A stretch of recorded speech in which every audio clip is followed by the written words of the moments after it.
연비가 어떻게 되나, 잔고장은 없나, 엔진 떨리면 상은 괜찮은가, 실내는 조용한가, 정말 많은 질문을 받았습니다. 이 질문들 4년 동안 22만 킬로 달린 후기로 싹 다 정리해 드리겠습니다. 장담합니다. 그랜저 IG 하이브리드 리뷰 영상은 이 영상 하나로 끝입니다.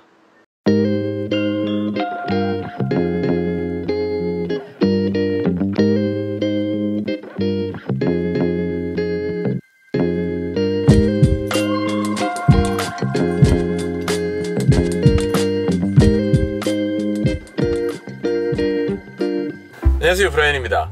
오늘은 지난 4년간 22만 킬로를 함께한 그랜저 IG 하이브리드 리뷰입니다.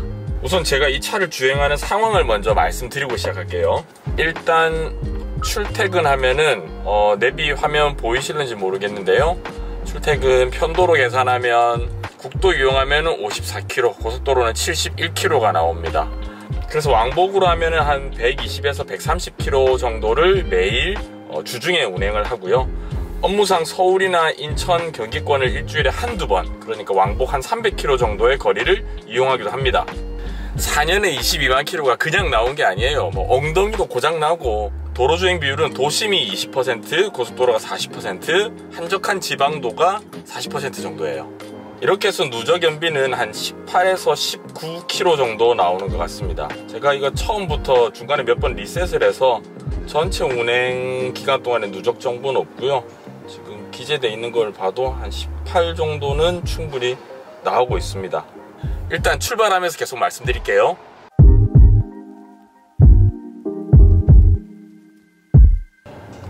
운전은 혼자 타는 경우가 거의 대부분이고요. 가족과 함께 타는 경우가 일주일에 하루 정도 있는 것 같습니다. 가족 모두가 탈 경우에는 4명, 그리고 유아용 카시트 2개, 그리고 트렁크에는 유모차 하나, 킥보드 하나 정도 싣고 달립니다. 주행은 쏘는 걸 좋아하는 편이 아니라서 아주 얌전하게 운전하는 편이에요. 관성 주행도 좀 하는 편이고요. 그냥 흔히 가족 태우고 운전하는 아빠의 운전 스타일, 운전 습관 정도라고 생각하시면 될 것 같습니다.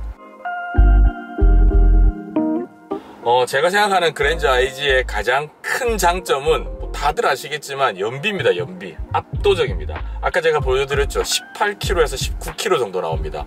이거 제가 혼자 연비를 좀 뽑아봐야겠다라는 생각으로 혼자 타고 운전했을 때는 20km가 나온 적도 있습니다. 반대로 스포츠 모드를 놓은 다음에 오늘 좀 달려봐야겠다라고 생각하고 조금 험하게 운전을 해도 16km 이상은 나왔던 것 같아요. 우리 보통 운전할 때 아무리 하이브리드 카라고 하더라도 18km 이상의 연비가 나오면 민폐 운전을 하는 게 아니냐라고 하시는 분들 계신데요. 솔직히 그랜저 IG 하이브리드를 지금껏 몰면서 제가 민폐 운전을 했다라고 여겨질 정도로 그렇게 운전한 적은 없고요. 크게 신경을 쓰지 않아도 17km 이상의 연비는 충분히 보장됩니다. 그런데 간혹가다 정말 똥발들이 있습니다. 이런 분들은 이 차를 가지고 운전한다고 하더라도 평균 연비가 15km가 안 나온다, 이런 분들 간혹가다가 있는 걸로 알고 있습니다. 두 번째는 생각보다 괜찮은 주행 성능입니다. 저속에서 모터로 주행을 하고 고속으로 갈 때 엔진이 개입한다라고 하면 주행 성능이 좀 별로지 않을까라는 생각을 하실 수도 있어요. 저 역시 처음에는 그렇게 생각했습니다. 그런데 이거 생각보다 주행 성능이 괜찮은 편입니다. 물론 6기통 엔진 차량들에 비할 바는 아니죠. 그런데 처음에 기대치가 워낙 낮았었기 때문에 그 기대치에 비해서는 상당히 괜찮은 주행 성능을 보인다, 이 정도로 이해해 주시면 될 것 같아요. 정지 상태에서 출발할 때도 이 정도 가속이면 그냥 일상적인 운전에서는 전혀 문제가 없다라는 생각이 들고요. 쏘는 걸 좋아하시는 분, 주행 성능이 중요한 분이라면 굳이 하이브리드 카를 선택하셨을까 싶습니다. 그러니까 제 말은 하이브리드 카라고 하는 어떤 선입견을 가지고 놓고 봤을 때는 생각보다 주행 성능이 괜찮다 정도 이해해 주시면 돼요. 특히 저속 상태에서 작동하는 모터 역시도 성능이 그렇게 나쁘지 않기 때문에 정지 상태에서 출발할 때 치고 빠지는 그 속도도 상당히 괜찮은 편입니다. 이건 제가 너무 얌전하게 운전하기 때문에 그렇게 느끼는 걸 수도 있습니다. 아무튼 주행 성능은 생각보다는 나쁘지 않습니다. 세 번째 장점은 주행 중 진동이 적다는 겁니다. 저같이 매일매일 100km 이상의 거리를 주행하는 운전자의 경우에는 주행 중에 차량으로 전달되는 진동에 굉장히 좀 민감한 편이거든요. 그런데 이게 하이브리드카의 특성상 정속 주행 시에 차량의 떨림이 굉장히 적습니다. 이건 뭐 엔진이 개입하지 않기 때문에 그런 거죠. 물론 운전자의 특성에 따라서 어떤 특유의 배기음이라든지 어느 정도의 진동을 더 선호하시는 분들도 계실 겁니다. 하지만 그런 분이라면 굳이 이 차 선택 안 하시겠죠. 포란페 가시겠죠. 정속 주행 시에 진동이 덜하다는 점은 아이들을 태우고 달리기에 참 적합한 차라는 그런 장점인 것 같습니다. 다른 차들에 비해서 아이들이 좀 더 편안하게 안락하게 좀 쉬면서 갈 수 있는 그런 장점이 있는 것 같습니다. 그리고 운전자 입장에서도 사실 엉덩이나 허벅지가 좀 덜 아프고요. 네 번째 장점입니다. 이건 기존의 그랜저 차량을 타보신 분이라면 느끼실 텐데요. 기존의 그랜저 차량에 비해서 차량의 좀 물렁함이 덜한 편입니다.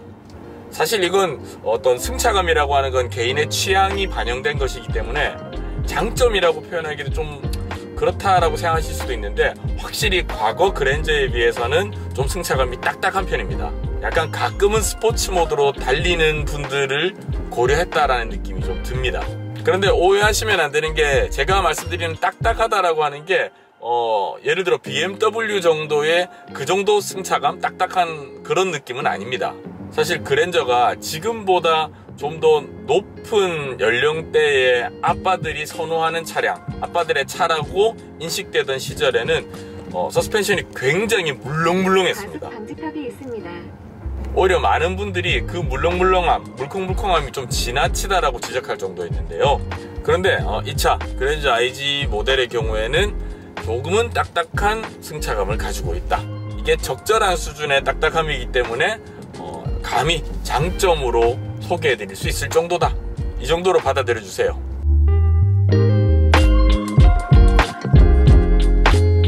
마지막 다섯 번째 장점입니다.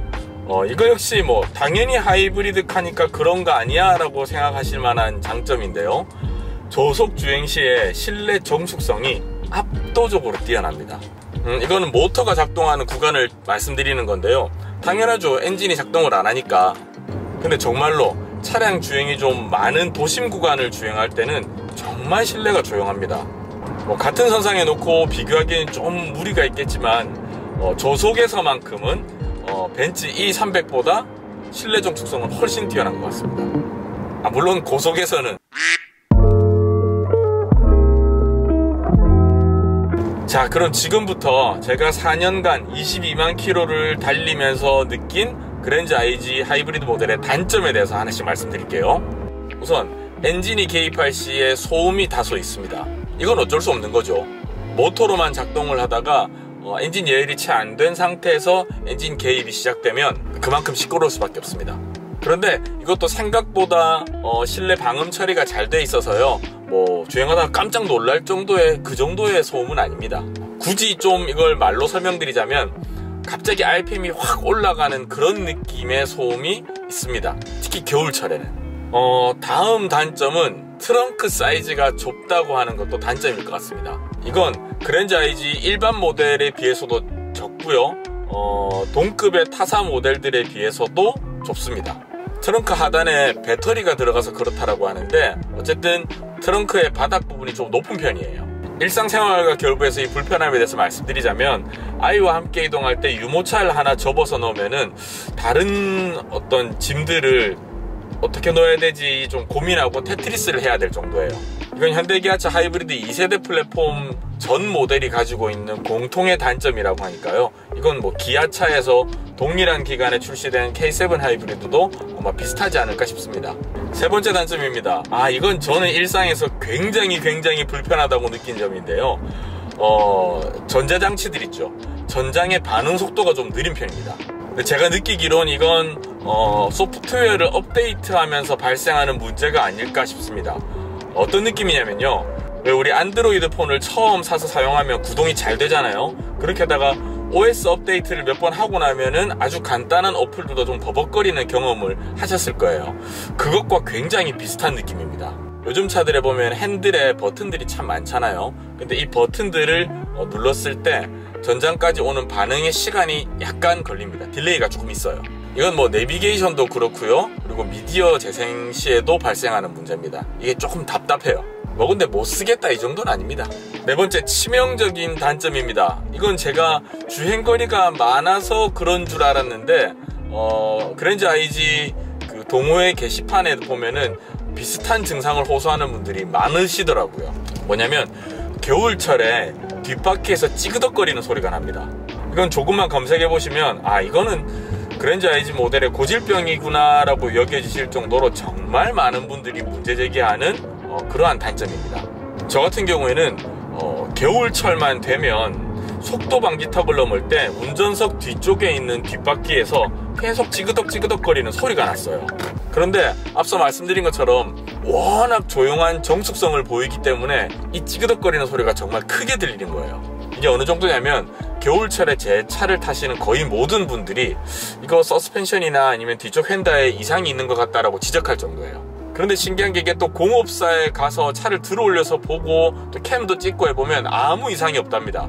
그냥 이거는 고무로 만들어진 어떤 부품들의 유격의 문제이기 때문에 어쩔 수 없다, 주행에는 아무런 문제가 없으니까 그냥 타도 된다, 뭐 이런 답변만 들을 수 있어요. 이건 현대 블루핸즈에 들어가서 물어봐도 고질적인 문제, 마감 처리상으로 드러나는 고질적인 문제이고 주행에는 아무런 문제가 없다라고 하는데도 계속 찌그덕거리는 소리가 들리니까 좀 찝찝하죠. 그나마 다행인 건 조금만 날이 풀리면 따뜻해지면 이 소리가 없어집니다. 마지막 다섯 번째 단점인데요, 이게 굳이 단점이라고 얘기할 수 있을까 싶기도 하지만 하나 짚어보자면 스포츠 모드에서 굉장히 좀 불안한 모습을 보입니다. 그랜저 IG 하이브리드는 총 3가지 주행 모드가 있거든요. 에코가 있고 노멀이 있고 스포츠가 있습니다. 저는 평소에는 에코 모드를 놓고 운전을 해요. 왜냐면 노멀과 에코가 크게 차이가 없는 것 같아요. 그런데 연비는 한 1, 2km 정도는 에코가 잘 나오는 것 같더라고요. 그래서 주로 에코 모드로 한 상태로 주행을 많이 하는데요, 아주 가끔 스포츠 모드를 놓고 주행할 때도 있습니다. 그런데 이 경우는 스포츠 모드를 놓고 주행을 하게 되면 확실히 주행감이 좀 달라집니다. 특히나 악셀을 처음 밟았을 때 초반 가속력이 훨씬 더 좋아집니다. 이건 굉장히 놀라울 정도로 좋아지는데요, 그에 반해서 아주 좀 치명적인 단점이라고 해야 될까? 노면 접지력이 굉장히 떨어집니다.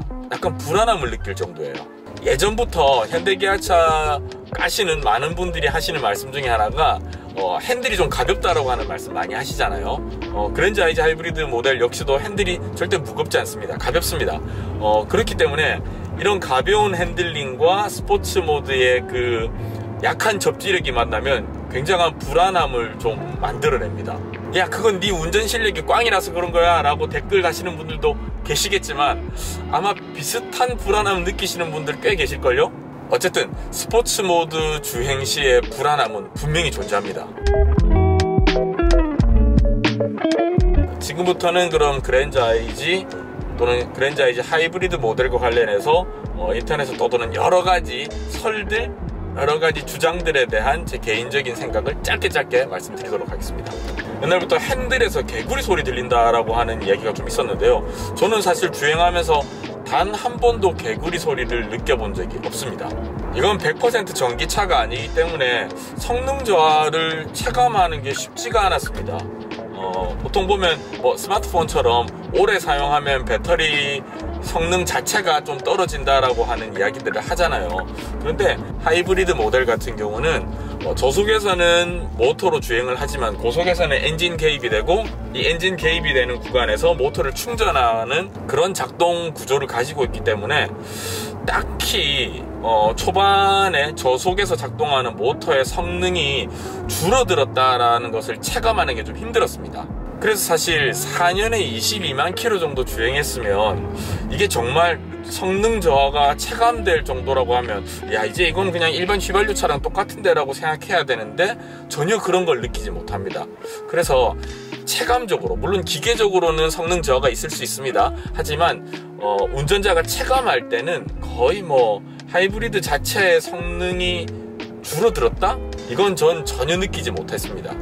이중접합 유리가 있어서 조용하다라고 하는 것을 그랜저 IG 모델의 강점이라고 얘기하는데 일단 조용한 건 맞아요. 그런데 고속 주행 시에 풍절음이 들리는 건 어쩔 수 없습니다. 마지막 휠이 안 이쁘다. 이 디자인 부분은 개인의 취향 차이기 때문에 뭐 이게 문제지 않다 이렇게 말씀드리기는 좀 어려울 것 같아요. 제 개인적으로는 지금까지 운전하면서 이 휠이 딱히 엄청 못나서 부끄러워서 못 타고 다니겠다 이런 정도는 아니었습니다.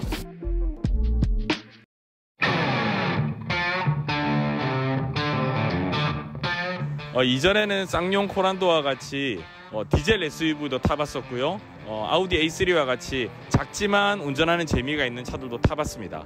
그런데 지금 현 시점에서 대한민국에서 패밀리 세단으로 가장 적합한 차를 고르라고 한다면 전 주저없이 그랜저 IG 하이브리드 모델을 추천하겠습니다. 지금 시점 2022년 시점에 전기차에 대한 얘기를 하시는 분들도 많으시고요, 수소차 얘기하시는 분들도 많으세요. 그런데 어쨌든 큰 흐름이 전기차인 건 맞습니다. 인정합니다. 하지만 앞으로 우리 인생에서 전기차를 탈 수 있는 기회는 엄청 많을 것 같아요. 그렇다면 지금 단계에서 선택해야 되는 차량은 내연기관, 내 인생 마지막 내연기관이 될 것이냐 아니면 최초의 전기차가 될 것이냐 중에 선택을 하실 것 같은데요. 제 생각에는 아직까지는 전기차와 관련된 인프라가 제대로 다 구축되지 않았다라고 보기 때문에 약간 과도기적인 성격의 하이브리드 카도 충분히 괜찮은 선택지가 될 수 있다고 생각합니다. 그런 점에서 봤을 때 이 차 그랜저 IG 하이브리드는 굉장히 괜찮은 선택지, 패밀리 세단으로는 굉장히 괜찮은 선택지가 되지 않을까 싶습니다. 적어도 한 3년 정도 탈 차량을 선택하신다라고 하면은 중고차 시장에서 그랜저 IG 하이브리드 모델 적절한 주행거리, 제 차같이 막 20만 킬로 넘게 달린 거 말고요, 적절한 주행거리가 있는 하이브리드 모델을 선택하시는 것을 추천해 드립니다. 이번 그랜저 IG 하이브리드 리뷰 영상은 여기까지 하는 것으로 하겠습니다. 이 영상 관련된 의견 있으시면 댓글로 남겨주시고요, 오늘 영상 마음에 드셨다면 좋아요와 구독하기 부탁드리겠습니다. 저는 또 다음 영상에서 인사드리도록 하겠습니다. 안녕히 계세요. 그건 잘 모르겠습니다. 제가 도울 수 있는 다른 부분이 있을까요? 없어요.